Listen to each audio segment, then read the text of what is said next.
Hi friends, எல்லாருக்கும் வணக்கம். இந்த யூனிசவுண்டோட கேசட் ஆம்ப்ளிஃபையர் வந்து நம்ம பல்லாவரம் சந்தையிலேருந்து வாங்கியிருந்தோம்.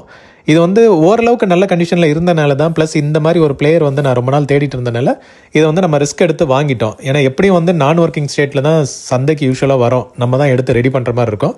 கண்டிஷன் ஓகேவாக இருந்தனால தான் இது வந்து ரிஸ்க் எடுத்து வாங்கினேன். இது எதனால் வந்து நான் ஒர்க்கிங் ஸ்டேட்டில் சந்தைக்கு வந்திருக்கோன்றதையும் நான் வந்து இந்த வீடியோவில் கவர் பண்ணியிருக்கேன். இன்ட்ரெஸ்டிங்காக இருக்கும். வாங்க வீடியோக்குள்ளே போகலாம்.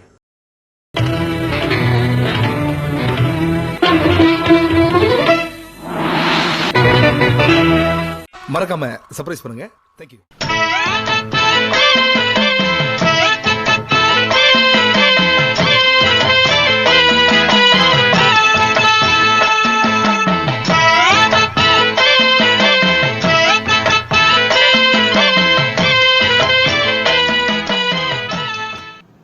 ஹாய் ஃப்ரெண்ட்ஸ், எல்லாருக்கும் வணக்கம். இந்த யூனிசவுண்டோட TCA 510 இந்த bed type player cum amplifier வந்து நம்ம சந்தையிலேருந்து எடுத்ததை நீங்கள் வீடியோவில் பார்த்துருப்பீங்க. இப்போ தான் நம்ம கைக்கு வந்திருக்கு. இது வந்து என்ன கண்டிஷனில் இருக்குதுன்னு தெரியல. ஃபஸ்ட்டு பார்க்கும்போது இந்த டேக்லாம் இருந்தது, அதை வச்சு இது வந்து ஓகே ஒர்க்கிங் கண்டிஷன்ற மாதிரி அசம்ஷனில் எடுத்திருக்கேன். பட் இந்த வீடியோவில் என்னென்னா, இதை வந்து நம்ம பக்காவாக க்ளீன் பண்ணி, ஏன்னா டேக் இருக்கனால ஒரு ஆர்வம் வந்துருச்சு, இதை வந்து ஃப்ரெஷ்ஷாக இனிஷியல் ஸ்டேட்டுக்கு எடுத்துகிட்டு போகலான்ட்டு. அதுக்கப்புறம் இது வந்து ஒர்க்கிங் கண்டிஷன் செக் பண்ணலாம், ப்ராப்பராக ஒர்க் ஆகுதா இல்லையான்ட்டு. ஒர்க் ஆகலை அப்படின்னா நம்மளால் ஃபிக்ஸ் பண்ண முடியுமான்ற இதை மட்டும் செக் பண்ணுவோம். ஸ்பேர் பார்ட்ஸ், அதாவது சப்போஸ் டிரான்சிஸ்டர் இதெல்லாம் போயிருந்ததுன்னா ஸ்பேர் பார்ட்ஸ் நம்ம வர வச்சு தான் பார்க்கணும். அப்படி இல்லை, ஏதாவது சிம்பிள் இஷ்யூ தான் இருக்குது அப்படின்னா அதை வந்து நம்ம ஃபிக்ஸ் பண்ணி ட்ரை பண்ணி பார்க்கலாம். ஓகே, அது மட்டும் இல்லாமல் இதை கம்ப்ளீட்டாக வந்து க்ளீன் ஆர் டச்சப் ஏதாவது ஒர்க் இருக்குன்னா அதை பண்ணி இதை வந்து ஃப்ரெஷ்ஷாக எப்படி அவுட் ஆஃப் த ஃபேக்ட்ரி வந்து இருந்ததோ அந்த மாதிரி கொண்டு வரலாம். ஓகே, ஸோ அதுக்கு முன்னாடி இந்த ப்ராடக்ட்டை இப்போ என்ன கண்டிஷனில் இருக்குன்றதை இப்போ பார்க்கலாம் நம்ம. ஓகே ஃப்ரெண்ட்ஸ், ஸோ இந்த ப்ராடக்ட் வந்து ஹகுஜாவோட பிராண்டு கீழே தான் வரும். இந்த யூனிசவுண்டுன்றது அவங்களோட ஒரு பிராண்டு தான், இதில் பார்த்தா கூட உங்களுக்கு தெரியும். ஓகே, ஸோ இந்த டேகை வந்து ஃபஸ்ட்டு டேக்லேருந்து ஆரம்பிக்கலாம். இந்த டேக் வந்து ரொம்ப வெயிலில் அடி வாங்கியிருக்கு போல். ஸோ இது பார்த்தீங்கன்னா ரொம்ப காஞ்சி போய் கிடக்குது, எந்த டீட்டெயில்ஸ் எதுவுமே இல்லை, வெறும் டெஸ்டட் மட்டும் தான் போட்டிருக்கு. பட் இது வந்து டெஸ்ட் கார்டு. ஓகே, ஸோ இந்த டெலிவரி பண்ணுறதுக்கு முன்னாடி குவாலிட்டி டெஸ்ட் பண்ணிவிட்டு இந்த டேக் போட்டு அனுப்புவாங்க. ஸோ இது வந்து ஒர்க் ஆகுதுன்ற மாதிரி. பட் இது எவ்வளோ நாள் எங்கே இருந்ததுன்னு தெரியாது. ஸோ இப்போ இருக்க கண்டிஷன் வந்து நம்மளுக்கு தெரியாது. ஓகே, அண்ட் இந்த ப்ராடக்ட் எடுத்துட்டிங்கன்னா ஃப்ரண்ட்டில் வந்து இப்போ ஃபர்ஸ்ட் ஆஃப் ஆல் இது வந்து main cassette player. Okay, so இதில் வந்து பெட் டைப்பில் போடுற மாதிரி, நம்ம அந்த TP50 எடுத்துட்டிங்கன்னா ஃப்ரண்ட்டில் வந்துட்டு கேசட் போடுற மாதிரி இருக்கும். இது வந்து டாப் லோடிங் மாதிரி ஆர் பெட் டைப் மாதிரி நம்ம சொல்லலாம். ஸோ அதுக்கான கண்ட்ரோல்ஸ் எல்லாம் வந்து ஃப்ரண்ட்டில் வந்துடும் நம்மளுக்கு. So rewind, fast forward, play, stop, eject and pause. இதில் வந்து ரெக்கார்டிங் எல்லாம் வராது. ஏன்னா இது வந்து மெயின்லி ஃபார் அந்த PA டைப்பில் பப்ளிக் அனௌன்ஸ்மெண்ட் ஆர் ஏதாவது அந்த திருவிழா அந்த மாதிரி இதில் வந்துட்டு கேசட் போட்டு ப்ளே பண்ணுறதுக்கான ஒரு யூனிட்டு, ஆம்ப்ளிஃபையரில் கனெக்ட் பண்ணிவிட்டு லவுட் ஸ்பீக்கரில் போட்டு ப்ளே பண்ணுற யூனிட்டு. இதை வச்சு எதுவும் ரெக்கார்ட் பண்ண முடியாது, ஏன்னா இது வந்து ஒரு மோனோ செட்டு. ஓகே, இதில் வந்து ஸ்டீரியோ கிடையாது, மோனோ செட் மட்டும்தான். என்னென்ன கண்ட்ரோல்ஸ் இருக்குன்னு பார்க்கலாம். ஸோ இதில் வந்து மைக், நம்ம வந்து 3 மைக் இன்புட் கொடுக்கலாம்.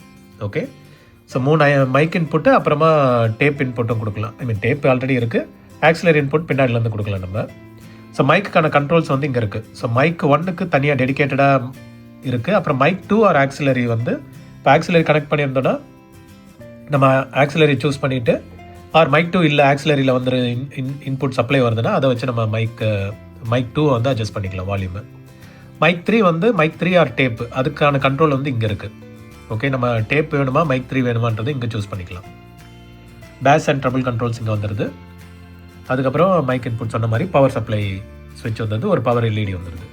ஓகே, ஸோ ஃப்ரண்ட்டு வந்து நிறைய க்ளீன் பண்ண வேண்டியது இருக்குது. ஸோ அதை பார்க்கலாம் நம்ம. அண்ட் நான் சொன்ன மாதிரி இது வந்து பெட் டைப்னால நம்மளுக்கு வந்து மேலே தான் கேசட் போடுற மாதிரி இருக்கும். இப்போ இது வந்து ஸ்டாப், எஜெக்ட் இருக்குது. இது உள்ளே பார்த்தீங்கனாலும் அந்தளவுக்கு வந்து க்ளீனாக இல்லை, ஃபுல்லாக வந்துட்டு தூசி தெரியுதுன்னு நினைக்கிறேன். இப்போ நான் ப்ளே ப்ரெஸ் பண்ணி பார்க்குறேன்.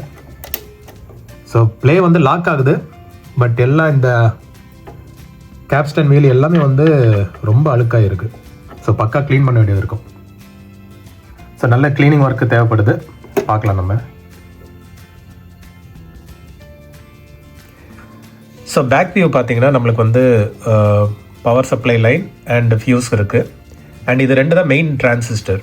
ஓகே, ஸோ நம்ம EL84 மாதிரி இது வந்து மெயின் டிரான்சிஸ்டர். இதுதான் வந்து நம்ம ஸ்பீக்கர்ஸை ட்ரைவ் பண்ண போகிற பவர் டிரான்சிஸ்டர். அண்ட் இது வந்து டிசிலே ரன் ஆகும். ஓகே, ஸோ அதுக்கு 12 வோல்ட் டிசி நம்ம இங்கே கொடுத்துக்கலாம், எர்த் கனெக்ஷன். அண்ட் இது வந்து நம்ம ஸ்பீக்கர் கனெக்ஷன் கொடுக்கறதுக்கு காமன் இது. அதுக்கப்புறம் 4 ohms 8 ohms 16 ohms கனெக்ட் பண்ணிக்கலாம். அப்புறம் லாங் டிரைவ், நம்ம லாங் டிஸ்டன்ஸில் ஸ்பீக்கர் கனெக்ட் பண்ணுறோம் அப்படின்னா டிரான்ஸ்ஃபார்மர் இன்புட் வந்து இதுலேருந்து எடுத்துக்கலாம் நம்ம. ஸோ 100 வோல்ட் இன்புட் வரும், அவுட்புட் வரும். இதை வந்து நம்ம ஸ்பீக்கரில் 100 வோல்ட் இன்புட்டில் கொடுத்து அங்கே ஸ்டெப் டவுன் ஆகி ஸ்பீக்கரை வந்து ட்ரைவ் பண்ணோம். ஸோ அதுக்கான லாங் டிஸ்டன்ஸ் லைன் இது.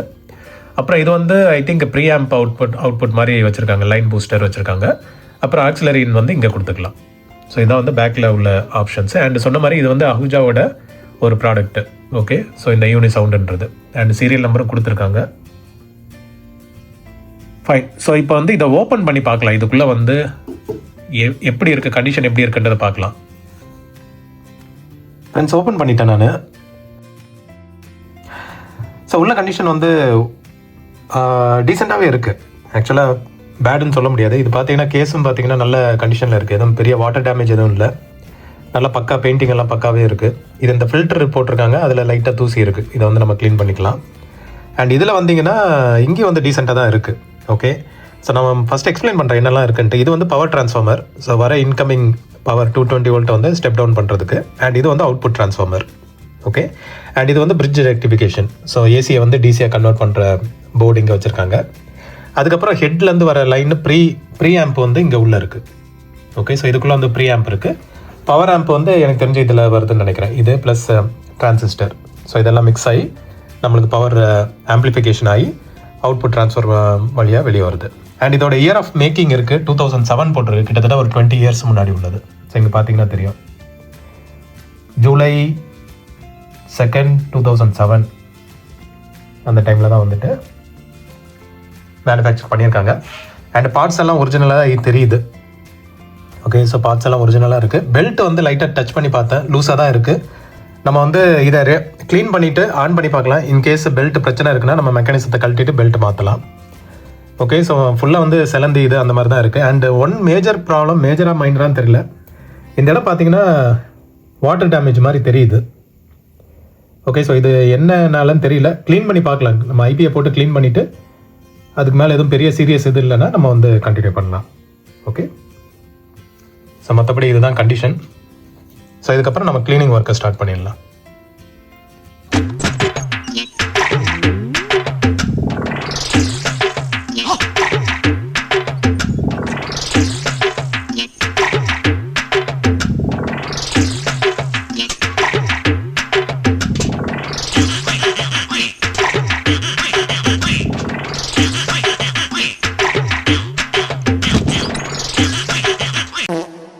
ஸோ இதோட ஃப்ரண்ட் பேனலும் வந்து ரொம்ப அழுக்காகி தான் இருந்தது. ஸோ இதுவும் வந்து க்ளீன் பண்ணணும்.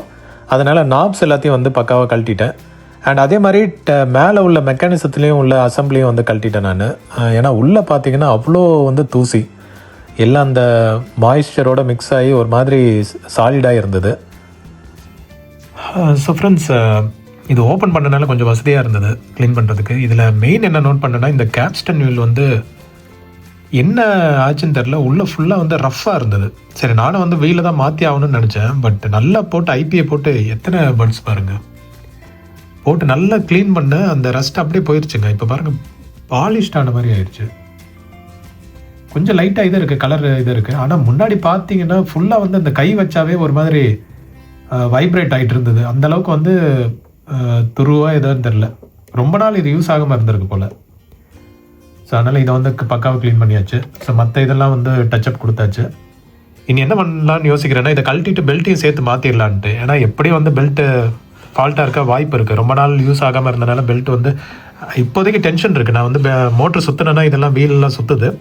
பட் ஸ்டில் எதுக்கு ரிஸ்க் எடுக்கணும், நம்ம வந்து இது வரைக்கும் ஓப்பன் பண்ணியாச்சு. ஸோ இதையும் கழட்டிட்டு நம்ம வந்து பெல்ட்டை மாற்றி பார்க்கலான்றது ஐடியா.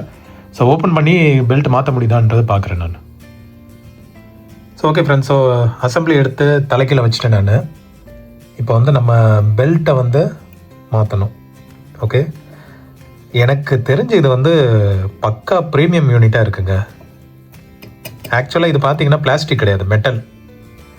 ஸோ மெட்டலில் போட்டாவே ஒரு நம்பிக்கை வருது. ஸோ பெல்ட் வந்து கொஞ்சம் லூஸாக தான் இருக்குது, பார்த்தாலே உங்களுக்கு தெரியும். ஸோ பெல்ட்டை மாற்றுறது நல்லது. ஐ திங்க் இது எஃப்எல்டி டைப் பெல்ட் தான் நினைக்கிறேன். ஸோ இது நம்மக்கிட்ட இருக்கும், எடுத்து நான் செக் பண்ணி பார்க்குறேன். அதே மாதிரி கீழேயும் ஸ்பேஸ் கிடச்சிருக்கு, இதையும் வந்து க்ளீன் பண்ணிடலாம் நம்ம. ஸோ க்ளீன் பண்ணிவிட்டு நான் பெல்ட்டு போட்டுட்டு கண்டினியூ பண்ணுறேன். ஓகே ஃப்ரெண்ட்ஸ், ஸோ பெல்ட்டு மாற்றிட்டேன்.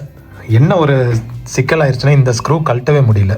இது வந்து த்ரெட்டும் ஒரு மாதிரி ஆயிடுச்சு, ஃபுல் ஜாம் டைட்டாகி பண்ணி வச்சுருக்காங்க போல். ஸோ இந்த ஸ்க்ரூவை லூஸ் பண்ணிவிட்டு கொஞ்சம் ஒரு மாதிரி நம்பி எடுத்தேன் நான். ஸோ இப்போ வந்து புது பெல்ட் போட்டாச்சு, டென்ஷனும் வந்து ஓகே தான். ஸோ இது வந்து பழைய பெல்ட்டு. ஸோ பழைய பெல்ட்டு பாருங்கள் ஒரு மாதிரி அன்இவன் ஷேப்பில் இருக்குது. ஸோ அப்படியே இருந்து டேமேஜ் ஆகிருக்கு. ஸோ பெல்ட் மாற்றியாச்சு. இப்போ வந்து ஓரளவுக்கு டென்ஷன் இருக்குது. அதே மாதிரி ஆயில் போட்டு விட்டேன் நான் அந்த இதில் மட்டும். ஸோ இப்போ வந்துட்டு நம்ம திரும்ப எடுத்து எல்லாத்தையும் அசம்பிள் பண்ணிடலாம். வேறு எதாவது க்ரீஸ் போடணுன்னா பார்த்துட்டு அப்படியே அசம்பிள் பண்ணிடுறேன். ஓகே ஃப்ரெண்ட்ஸ், ஸோ ஃபர்தராக வந்து க்ளீனிங் கண்டினியூ பண்ணுறதுக்கு முன்னாடி இதை வந்து இப்போ பெல்ட்டெல்லாம் மாற்றியாச்சு. ஸோ அதனால் இனி பவர் ஆன் பண்ணி செக் பண்ண போகிறேன். ஸோ ஹோப்ஃபுல்லி ரன் ஆகுதா, ஏதாவது ப்ராப்ளம் இருக்கான்றதை இப்படியே செக் பண்ணி பார்த்துடலான்ட்டு முடிவு பண்ணியிருக்கேன். ஸோ ஆன் பண்ணி பார்த்துட்டு கண்டினியூ பண்ணுறேன் நான். Okay friends, so plug point connect பண்ணிட்டேன், பவர் ஆன் பண்ணிட்டேன். இனி வந்து நம்ம சுவிட்ச் ஆன் பண்ணி பார்க்கலாம். ஹோப்ஃபுல்லி இந்த பிரச்சனையும் இல்லாமல் ஆன் ஆகணும்.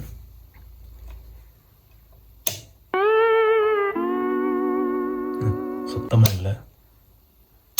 ஐயம்பித்தாளுக்கு பேர் சம்பளம், பல இரும்புச்சாமா ஐயம்பித்தாளுக்கு பேர் சம்பளம். ஏன்டா இந்த வண்டியை பார்த்து பேர் சம்பளம் கத்துற? சுத்தமாக பவரே வரல.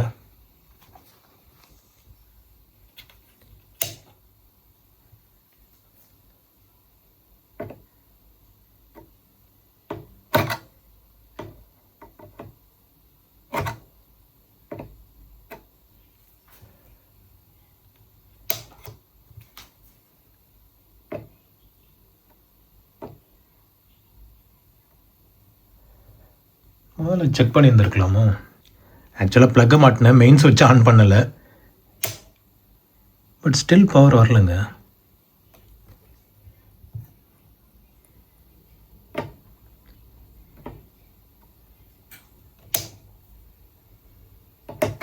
ஓ, இதில் வருது பாருங்க, சப்ளை வருது. ப்ளே ப்ரெஸ் பண்ணி பார்க்கலாம். ஓ, ஒர்க் ஆகுதுங்க. எல்இடி தான் போயிருக்கு போல். ஓகே, இப்போதைக்கு இது நல்லா ஓடுது. எல்இடி என்ன பிரச்சனையாக இருக்கும்? ஓ, கேபிள் கட் ஆகிருக்கு. தெரியுதா? கேபிள் கட் ஆகிருக்கு.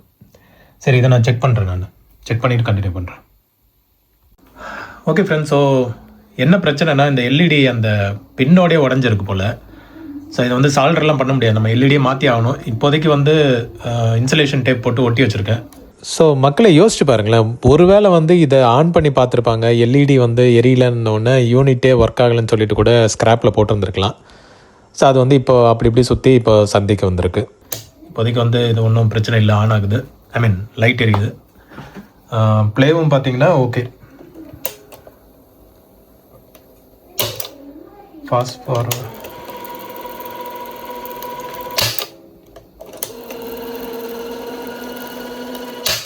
ஸோ எல்லாமே ஒர்க் ஆகுது. நம்ம திரும்ப ரீஅசம்பிள் பண்ணிவிட்டு இல்லை ஆடியோ டெஸ்ட் பண்ணி பார்த்துடலாம். ஏன்னா நம்ம அதுக்கப்புறமா அலைன்மெண்ட் எதாவது இருக்குன்னா இப்படியே பண்ணிடலாம். ஸோ நான் ஸ்பீக்கர் எடுத்துகிட்டு வந்து கனெக்ட் பண்ணுறேன்.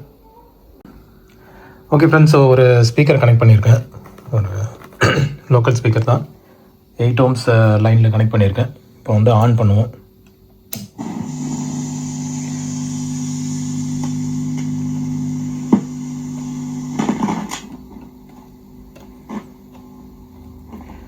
லைட்டாக இறைச்சல் கேட்குது.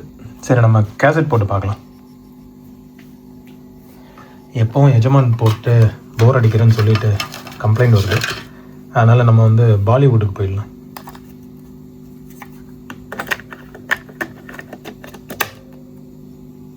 Okay, play.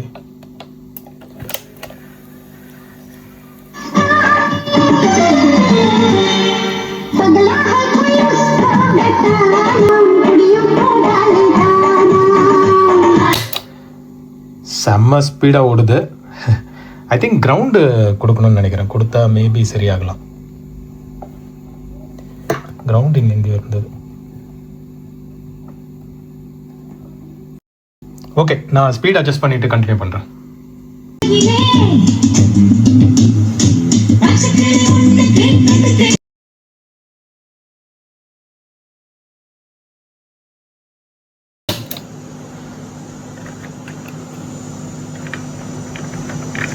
என்ன இருந்தாலும் தமிழ் பாட்டு கேட்டால் தான் ஸ்பீட் அட்ஜஸ்ட்மெண்ட்டே பண்ண முடியுது. ப்ளஸ் உங்களையும் பழி வாங்க போகிறேன் எஜமான் போட்டு.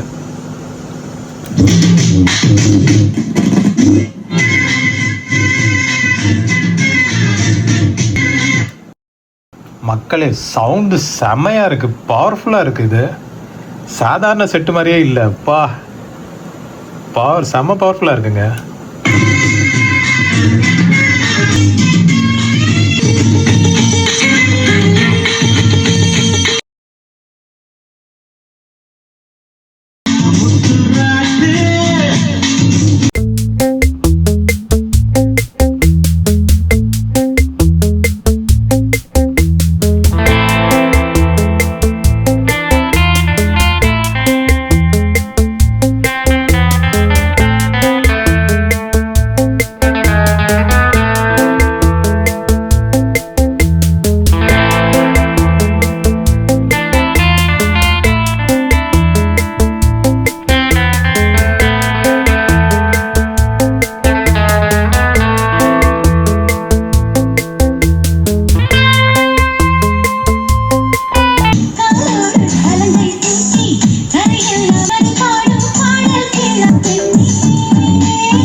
ஸோ ஃப்ரெண்ட்ஸ், இவ்வளோ பட்ஸ் எல்லாம் வச்சு க்ளீன் பண்ணி ஓரளவுக்கு வந்து நல்ல கண்டிஷனுக்கு கொண்டு வந்தாச்சு.